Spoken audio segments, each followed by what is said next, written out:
fuck is up? Hey, bitch, I popped out just to fuck shit up. Put a walk out, double stuff your cup. What's up, man? It's your boy Worlddwidee RahRah, and right now you watching Worlddwidee. Yes, sir. We back. Yeah, man. It's glad, good to have you back. For a second interview, and It's been a minute. Yeah, for sure. Yeah. I think at least 5 years. 5 years, Maybe, bro. yeah, longer than that. But glad you're still out here doing your thing, and being consistent. So for the people that don't know you, who are you? Where are you from?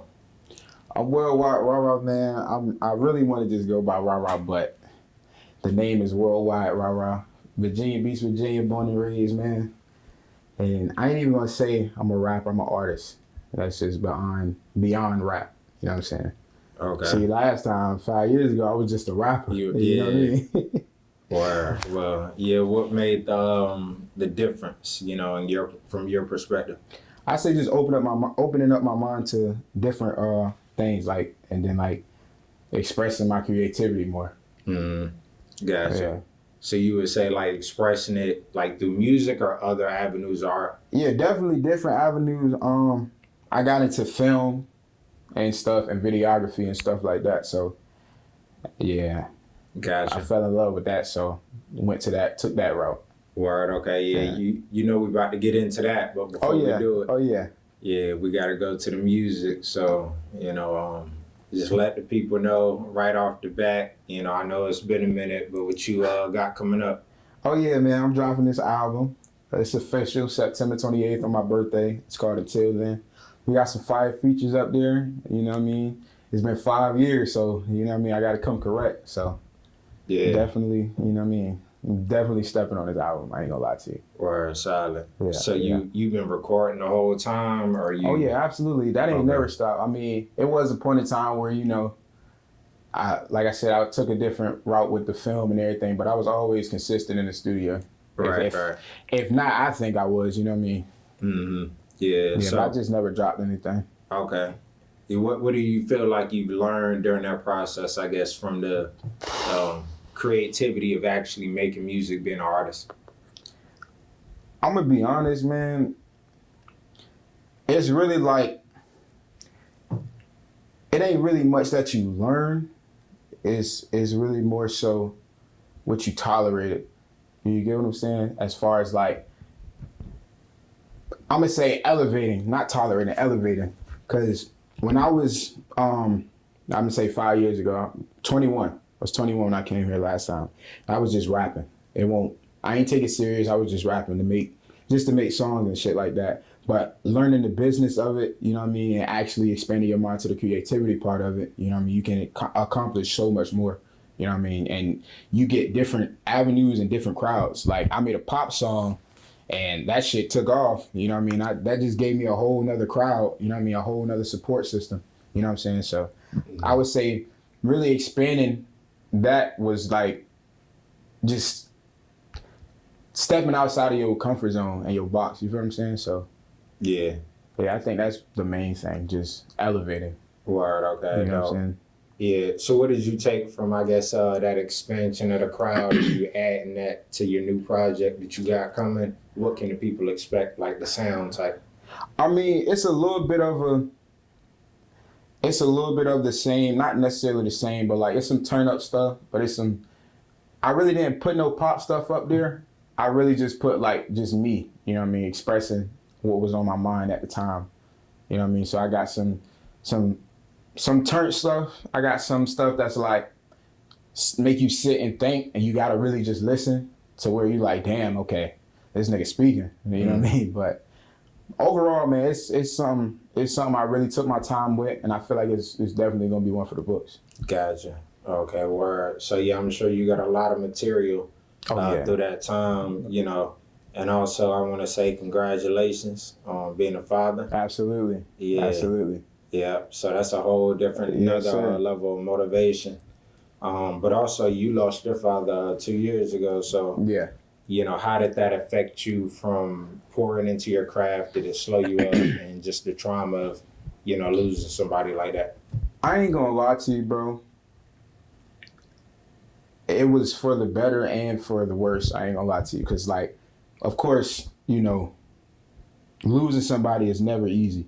But in my situation, I felt like it was more of a, what I'm gonna say is when I lost my pops, I started living more. You know what I mean? I started doing things more. I started expanding and opening up my mind more. You feel what I'm saying? But the worst part about it was that when I started doing that, I started accomplishing a lot of shit. But it was like, it was fucking me up because it was like when I'm accomplishing all this stuff, that's the main person who I want to be there. You know what I mean? So, but I think God has, you know, it's never how do I put this shit? God won't put more on you than you can bear. That's what I'm gonna say. You know what I mean? I feel like everything happened for a reason. You know what I mean? So I feel like this situation, God was testing me. Like, is you gonna fold? You gonna be down in the dumps? You know what I mean? And I ain't never been the one to fold, so. Yeah. You know what I mean? Yeah, that's a real solid answer. You know, I gotta commend that, you know, just with, you know, when it comes down to losing loved ones, you do gotta grieve and it affects people. However, you know, that's why we try to live our lives, like you say, the best way we can, because, you know, whatever you believe in, God don't make mistakes, you know, and things are what they are. So, you know, also with that, to piggyback off losing somebody, like, you know, what is it, I guess, that got you through that? You know, I know you talked about accomplishing stuff. Did you have to do any type of like? I'm gonna give you a real solid answer. Mm-hmm. Like, that right there made me realize that you in this world by yourself. You know what I mean? You were born alone, you're gonna die alone. And the motherfuckers that said they was there, they gonna be there for you. It's not happening. You know what I mean? I'm gonna put it like this. 2 weeks of that whole process, everybody in your face, everybody calling you, checking on you. After them 2 weeks, that shit die. Only the closest people, you know what I mean, that you really tight with is there for you. You know what I mean? But that situation, I'm gonna say it made me understand that, like, bro, you in this world by yourself, you gotta fend for yourself. Ain't no handouts, ain't nobody gonna come save you, bro. Like, you know what I mean? You gotta get up, get off your ass and go get it. Yeah, for sure. So, like you said, you know, done it, keep doing it.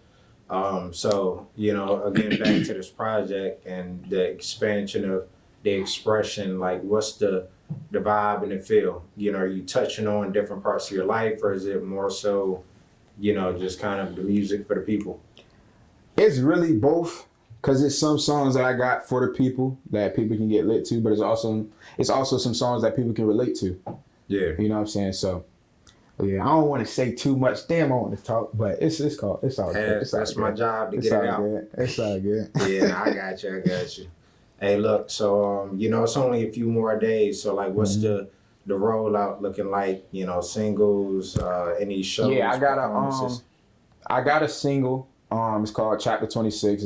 It's actually the intro. So, okay.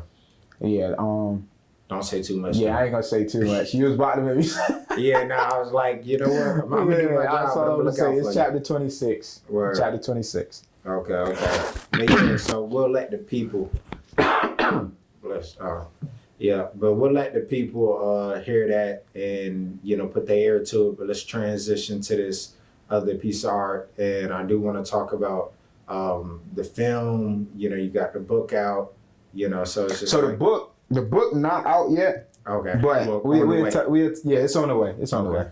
Okay, so what's that, you know, creative process like, you know, for you right now? Why doing both? So, being honest with you, it was a situation. I ain't gonna say no names, but I was turned down from a show, and I ain't gonna lie, these are one of the biggest shows that I performed before on, and it was like one of them dream come true shows. Like, okay, I want to perform at a specific spot in my city. I always wanted to do it. So for me to get the second opportunity, it's like, okay, I got to come correct. You know what I mean? But throughout that process, I was dropping songs that I felt that people wanted to hear, and I felt that was just lit. You know what I mean? Mm-hmm. Long story short, I was turned down from that show because of my music being a certain way and such like that. But I feel like niggas know me by now to know I wouldn't be able to. Hold on, my fault. My fault. Good.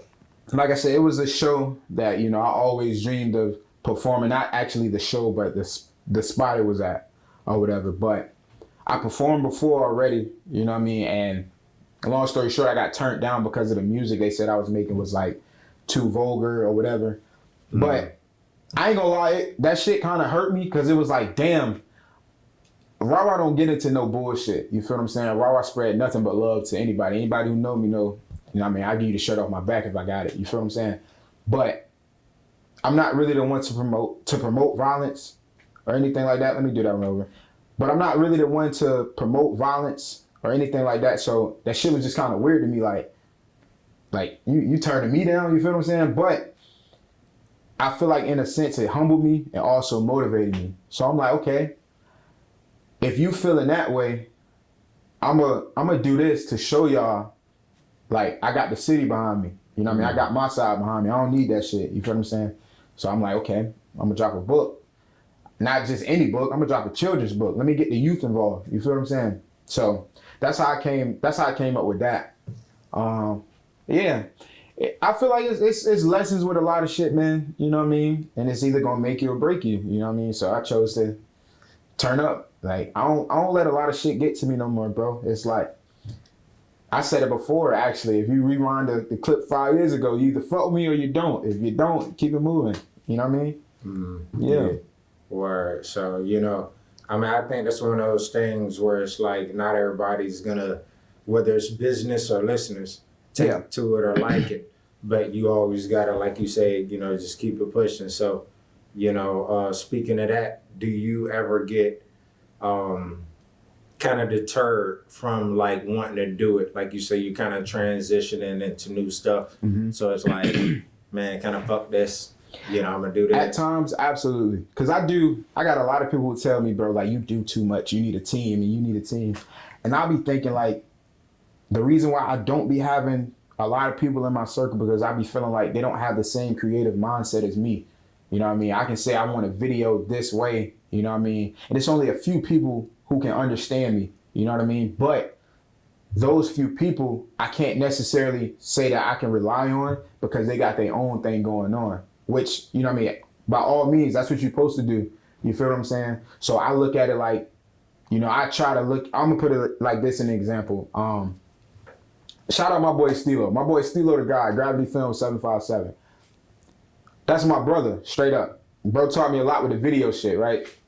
But bro, everybody knows Stilo. You feel what I'm saying? So it's like, I got that relationship with him. Like, I don't want you to just keep showing me the ropes and shit like that. Let me show you that I can do the shit. You feel what I'm saying? Yeah. Let me pop out with some shit and then get your constructive criticism on it, and then we'll go from there. You know what I mean? So, but yeah, shout out my boy Stilo though. Bro actually helped me a lot when it came to transition into the video stuff. You feel what I'm saying? Yeah, dope. So speaking of video stuff and film, how was your experience like being on TV? Damn, bro. Okay, so when Lanique, she's an artist in Virginia Beach as well. She gave me the connect basically with the pop song I got. Dope. And when I got there or whatever, I had the band and all these people, they're my family members or whatever. So I had the band and stuff. So we all automatically nervous. Everybody nervous. We trying to figure out, okay, what the fuck going on? Like, how we gonna do this, bro? Is this shit gonna be live? I don't want to mess up, nothing like that. But my cousin, Eli Harold, I think we had a conversation before that. And after we had the conversation, I was cool. I had the glasses on. We was just chilling. Good vibes, you know what I mean? It was very exciting, bro. You know what I'm saying? Like, knowing that, like, bro, I used to say I'm gonna be on TV one day, you know what I mean? And to actually be there, you know what I mean? But it's not like when you actually in that environment, you looking at, like, I looked at it like, okay, damn, this is what it is?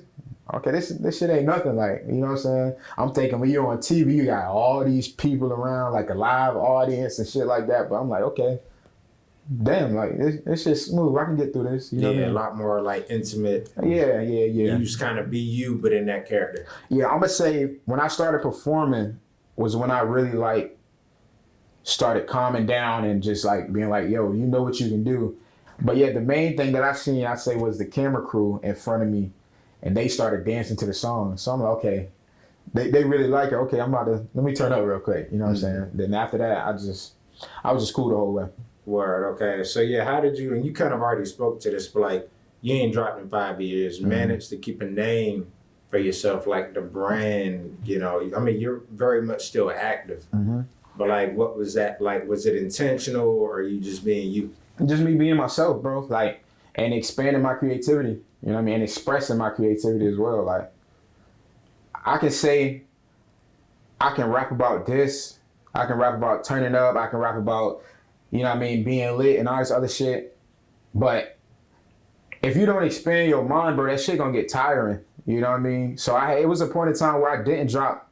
I don't think I dropped anything in like a year, but I was behind closed doors. I'm trying to expand my mind and expand my creativity. Like, okay, how can I attract this audience, or how can I make this type of song instead of making this type of song? You feel what I'm saying?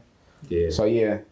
Word, dope. So, you know, I gotta ask you, you know, with your peers out here, whether it's music, art, how you feel about the creative scene and where Virginia is now versus the last time we sat down? I feel like there's a lot of different sounds coming out, but keeping it 100, like, the street shit is trash now, bro. I can't even lie to you. Like, I feel like it's dead. I definitely feel like it's dead, and the only thing that's saving us is the ones that, you know, did the street shit but expanded into new different shit. You know what I'm saying? So like, niggas that can rap about street shit all the time, that shit dead. I ain't gonna lie to you. Like, we heard it already. You feel what I'm saying? Yeah. I feel like that's a challenge, and I feel like a lot of niggas lazy. A lot of these rappers out here, and I ain't saying no names. I mean, if I do, they ain't gonna do nothing. But a lot of these rappers now, like, they say the same shit now, bro. They talk about the same shit, and it's getting boring. Like, you know what I mean? Yeah, I mean, I think it's one of them things where it's so much, like you're saying, more to talk about. Is so much to this area. And, you know, Virginia, I mean, let's be honest with the sound. It's such a melting pot. But we do pull a lot from other cultures instead of trying to just kind of focus on that authenticity of, you know, what we can bring to the table. So that's why everybody's like, what's Virginia sound? There is a somewhat of a distinct sound, but it's like, you know, we really kind of got to expand. Like you say, take things to another level, diversify. So yeah, you got the film, obviously the project, music coming out, and you got the children's book. So like, you know, what is that about? Like, just so the film is actually a film series called Children of the Ghetto. That was really just me being on some creative stuff, and like, I said to myself, like, damn, don't nobody got no films out here, like no legit films. You know what I mean? So I called my boy Steelo, like, yo, let's put a film together. He like, yo, let's do it. I'm gonna tap in with my boy Quay, my boy Nigel. You know what I mean? We gonna put it together. So I'm like, okay, cool. I'm gonna handle the writing process. All I need you to do, bro, is help me shoot it. You know what I mean? He said yeah with no hesitation. Let me run that back. Are you good? But yeah, he said yeah with no hesitation. So I hit up a couple of cast members, man, and it just went from there. But like, it's like now, bro, it's like it's so good, bro. Like, the cast is like a whole family. You feel what I'm saying? So, yeah, man, we got a little group chat and stuff, you know what I mean, with all the cast members and stuff. I'm actually letting y'all know right now, I'm looking for another cast member, you know what I'm saying? But overall, man, it's a great experience, man. You know what I mean? I know everybody got their own stuff going on, their own personal stuff, but, you know, definitely episode 2 coming soon. For sure. Yeah, both ways, you know. Yeah, absolutely. We're going to do a follow-up, episode 3. Yeah, absolutely. I would say absolutely. To this, but definitely had to do a quick tap in with you. For sure. With everything that you got going on, I gotta salute you for, you know, staying consistent and just keeping at it, you know, through everything that you know, done gone through, being a new father now. So yeah, man, just, you know, keep doing your thing, family first, obviously. Absolutely. Yeah, and you know, we're gonna chop it up again. For sure. You know, probably like mid, you know, let the Let the album roll out. You gotta let the album roll out. Everything else roll out. Once the book, episode 2 of the film, and we'll definitely sit down again. Absolutely. I appreciate you for having me, dog. Yeah, no doubt, man. Yeah. All right. We got RahRah, the worldwide RahRah. Worldwide, you already know, man. Until he changes it. Until then, September 28th, man. Y'all make sure y'all stay tuned, man. Birthday boy, you already know. Let's go. Hey, finna hop